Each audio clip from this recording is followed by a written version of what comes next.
Welcome to No Silver Spoons, the podcast that tells it like it is when it comes to leadership, business, and building something real. Now in its third season, this show is hosted by Sarah Beth Herman, a 5-time CEO who's built 5 personal brands, making over 8 figures while staying for the communities she served. Why no silver spoons? Because in leadership, no one hands you success on a platter. There's no shortcut, no easy pass, and definitely no silver spoon. It takes grit, intentionality, and showing up as the core version of you. This podcast is about what happens when you put in the work and take ownership of your path. When you decide to build it step by step, no excuses. Every week, you'll get tools, stories, and fresh perspectives to keep you moving toward the results you want. You'll walk away with clarity and focus on what actually moves the needle without the fluff.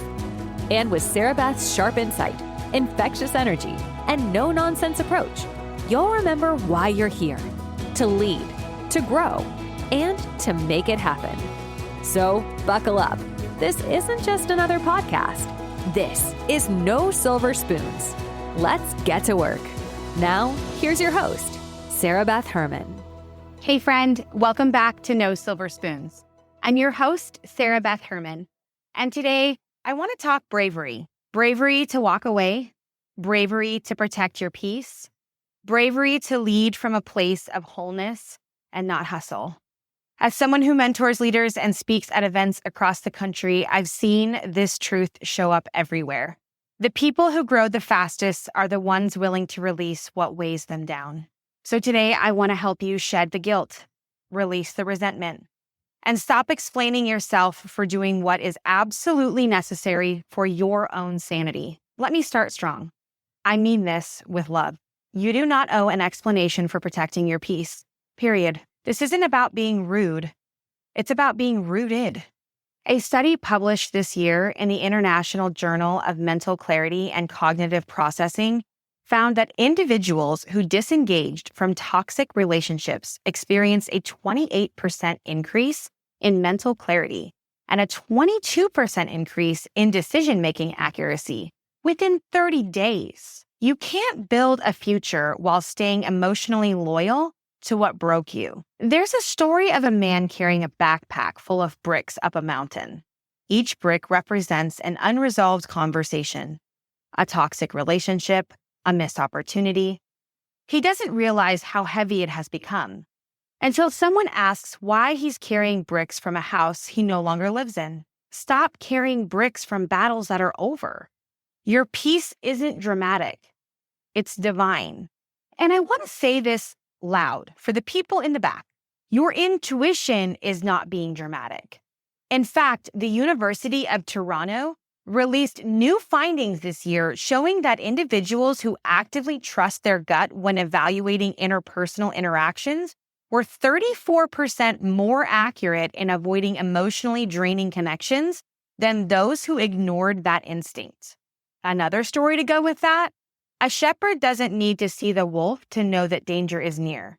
He listens to the shift in the wind, the silence of the flock, the change in the air.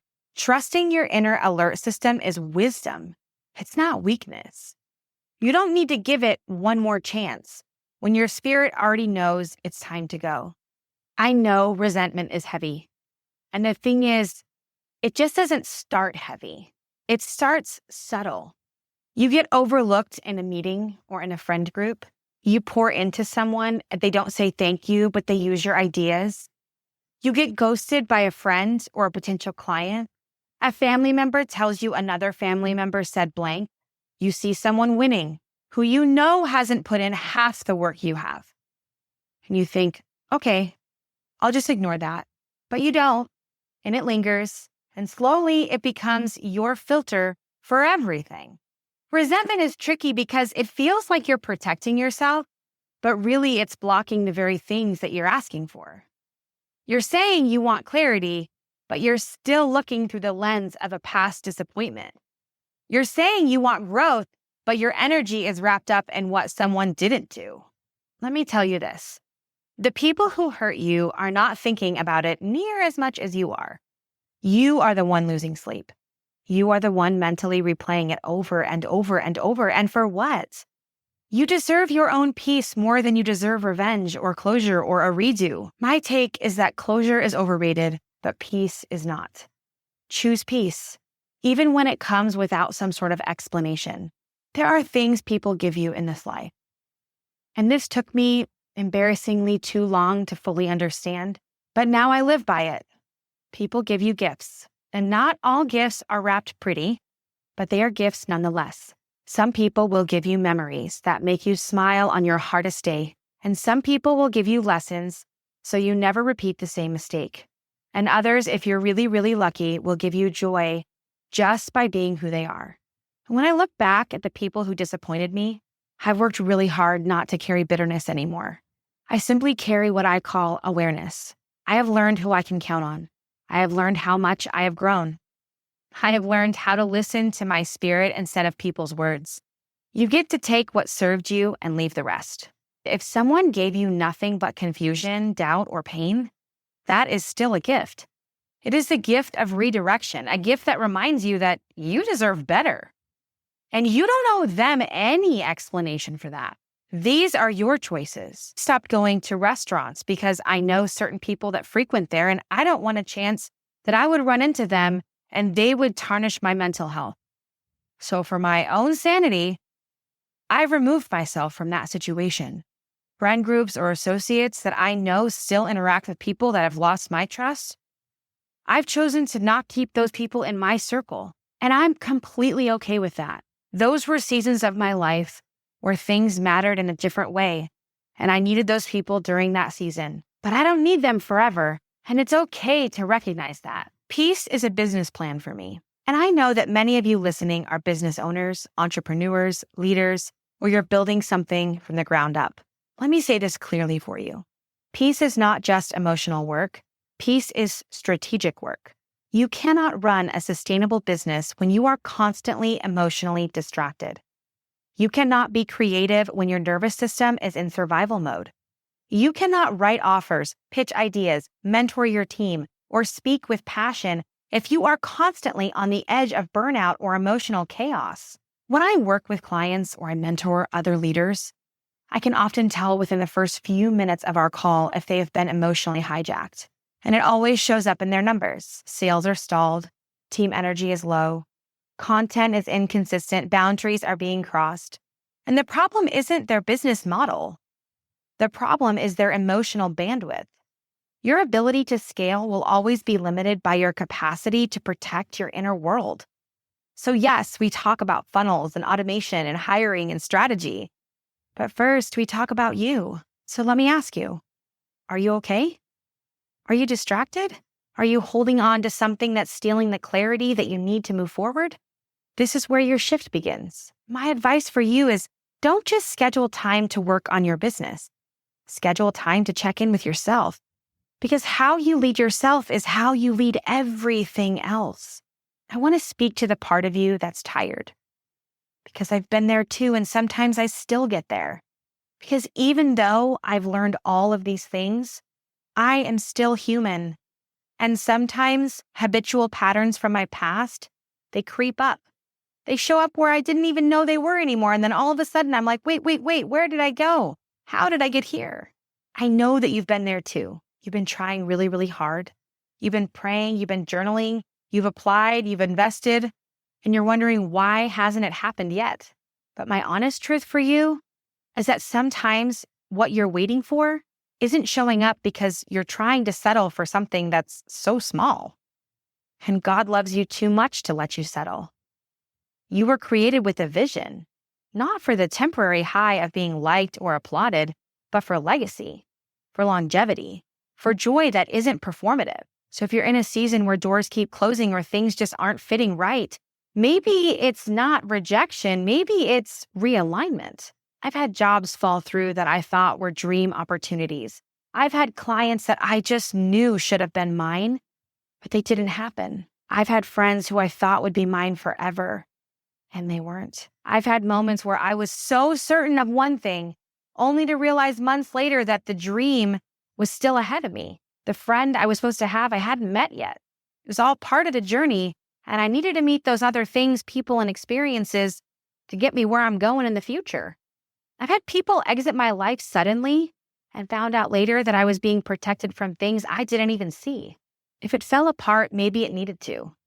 And if what you're building now needs to be there, it's going to last because you're building it on wholeness, not on wounds. Your energy is your edge. You ever met someone and instantly felt calm around them? Like they're grounded. They're unshaken. That's a person I need in my world. That's leadership energy. And you don't get that by accident. You get that by choosing daily not to carry what you were never meant to hold. And that's how I show up when I speak, when I mentor, when I coach, when I lead my team. People don't just hear what I say, they feel what I say. Because I've done the work to make sure my piece is not performative, it's real. Oftentimes, I'll get asked to speak at an event and someone say, will you give me what you're prepared to speak on? Or will you research XYZ so that you fit in to what we're going to talk about? And I glance over, but I really just glance over because I do best when I'm not scripted. I'm best when I'm able to take a minute, look at it, and think about my true world, what I've actually been through, what I've actually learned. I love learning. I love reading. I love investigating. I love reading stories. I love talking to people. The most important thing for me is to come from my heart. And what I have to teach you right now is that even though you might be jealous of someone who maybe feels light years away from where you are right now, do you know the research, time, energy, and effort that it took to get there? A quick ChatGPT search isn't going to give you the validity you're looking for someone to accept you in their circle. When you show up with that kind of peace, it becomes your edge. Your confidence grows, your posture shifts, your leadership rises. Peace becomes your proof. You're no longer available for chaos. You don't owe anyone your peace to make them comfortable in their chaos. Let's close this episode the way we always do, with something for you to carry into your week. Here's what I want you to hold on to. You don't need to explain the peace that you fought to protect. You are not weak for wanting calm. You are wise for creating it. Everyone in your life gave you something. Take the gift and leave the guilt. Peace is not passive. It is powerful. It is the foundation of your next level. You are not behind. You are being aligned. And what's coming? You'll see why you had to wait. I want to say this from my whole heart. You are not meant to live in chaos. You are not meant to second guess your worth. You are not meant to stay small just to keep the peace with people who benefit from your silence. So this week, take back your peace. Speak up. Walk away. Choose clarity. And show up in your business, your family, your leadership, and your faith as someone who knows, I am not settling. You are becoming. And that's beautiful. This last week, my husband and I were dealing with something so stressful. This is the last story I'm going to leave you with today. We were really overwhelmed. And we were in the middle of this decision that we needed to make. And oftentimes when something is so complicated, so unbearable, so much, we go negative, right? We think of all of the negative things that are going on. But about 15 minutes into this very in-depth conversation we were having to make about this situation, I noticed that there was ultimately a shift. And the shift went from all of the negative we were talking about to problem solving. And that shift, I immediately saw it happen. I was literally talking to my husband and I said, we're making a shift right now. Our emotional intelligence is super high because instead of us going down the rabbit hole of how terrible this might be, how this might not work out, how this might not be for us, we're problem solving. We're making sure that it's for us by seeing through every issue that could present itself and what the resolution is. This is helping us make an educated decision on to move forward or not to move forward. Where are you at right now? Are you spiraling? Are you looking forward, making the best decisions for you? Are you leaving behind what never should be in your world anymore, ever again? Thank you for tuning in today. I'm Sarah Beth Herman, and this is No Silver Spoons. I'll catch you guys on the next episode. Thanks for joining us in another episode of No Silver Spoons, powered by Dentistry Support. Remember, success doesn't come with shortcuts, and leadership doesn't come with a silver spoon. It's built on hard work, intentional action, and the decision you make every day to keep moving forward. If you're ready to connect or join the conversation, text us using the link in the show notes or visit sarahbethherman.com for more. And while you're there, don't miss our digital library, packed with tools to help you keep growing and leading with purpose. Keep showing up, keep doing the work, and know this, you've got everything it takes. We'll see you next time on No Silver Spoons.